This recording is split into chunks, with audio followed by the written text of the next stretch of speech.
त्याच्याबरोबर DGCAची आहे, त्यांची इंटरनल इन्व्हेस्टिगेशन एजन्सी, हरकत नाही, पण भारताच्या बाहेरच्या 2 एजन्स्या तुम्ही घ्याव्यात आणि ह्या सगळ्या एजन्सीला रिपोर्ट करण्यासाठी, नाही तर रिपोर्ट ज्यांना केलं पाहिजे त्याला एक कमिटी फॉर्म करा. त्या कमिटीमध्ये मी जसं सांगितलं, महाराष्ट्रात विरोधी पक्ष नेता नाही तर त्यांचा घेता आला असता, पण देशाचे विरोधी पक्ष नेता तुम्ही घ्या. त्याच्याचबरोबर काही माजी चांगले अधिकारी तुम्ही घ्या, माजी जजेस तुम्ही घ्या, अजितदादांच्या पक्षातले काही लोकांना तुम्ही घ्या आणि काही चांगले तज्ज्ञ त्याच्यामध्ये तुम्ही घ्या आणि ह्या कमिटीला हा रिपोर्ट सादर केला पाहिजे. कमिटीच्या मनामध्ये जे प्रश्न आहेत ते त्या एजन्सीला पण विचारण्याची संधी त्या ठिकाणी दिली गेली पाहिजे. त्यामुळे अशा पद्धतीने पारदर्शक हा तपास व्हावा अशी आमची त्याच्यामध्ये मागणी. पण आज ते होताना दुर्दैवाने त्या ठिकाणी दिसत नाही. VSRला पाठबळ दिलं जातं. जर खरंच तुमच्याकडे सत्ता आहे ना, त्या सत्तेचा वापर करून VSRला आत्ताच्या आत्ता कुलूप लावण्याची धमक अजितदादा आज असते आणि त्यांच्या परिवारामध्ये नाही तर त्यांच्या कुटुंब, त्यांच्या राष्ट्रवादी परिवारामध्ये जर एखादी अशी घटना घडली असते, दादा जर आज असले असते, दादा म्हणले असते राजकारण बाजूला, आत्ताच्या आत्ता ही VSR बंद करा, ही दादाची धमक होती.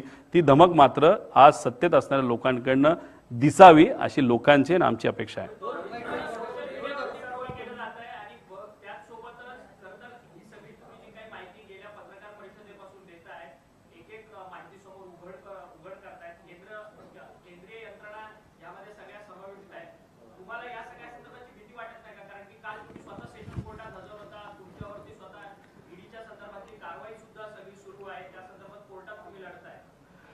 एकतर भीती मला वाटत नाही, पण माझ्या परिवाराला 100% त्या ठिकाणी भीती वाटते.